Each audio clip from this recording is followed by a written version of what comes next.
লইট্টা মাছটা আমার খুবই পছন্দের একটা মাছ, তাই আজকেও তাজা তাজা মাছ নিয়ে আসছিল। আমি ওইটা রান্না করছি।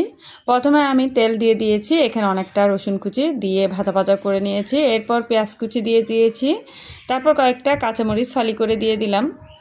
কাঁচামরিচ পেঁয়াজটাও ভালোভাবে ভাজা ভাজা করে নিচ্ছি।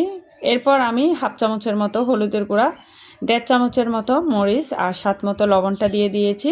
তারপর 1 চামচ আমি মাছের মশলাটা দিয়ে দিলাম, দিয়ে পানি দিয়ে ভালোভাবে নাড়াচাড়া করে মশলাটা কষিয়ে নিয়েছি। একটা টমেটো আমি একদম ছোটো ছোটো করে কেটে দিয়ে দিলাম। টমেটোটাও বেশ কিছুক্ষণ ভাজা ভাজা করে নিচ্ছি।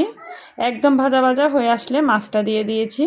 মাছটা আগে থেকে আমি একটা ঝাঁঝরে নিয়ে রেখেছি যেন পানিটা একদম ছেঁকে যায়, কারণ এখান থেকে অনেকটা পানি বের হয়। এই যে গাইস, আমি একটু সামান্য নাড়াচাড়া করে দিচ্ছি যেন মাছটা না ভাঙে। এই মাছটা ভাঙলে কিন্তু তেমন একটা ভালো লাগে না। এরপর পানিটা একদম হালকা শুকিয়ে আসলে কয়েকটা উপরের দিক থেকে আমি কাঁচামরিচ ফালি করেও দিয়ে দিলাম। দিয়ে আরও কিছুক্ষণ রান্না করে নিয়েছি। এই যে দেখেন, ভুনাটা খুবই মজা হয়েছিল।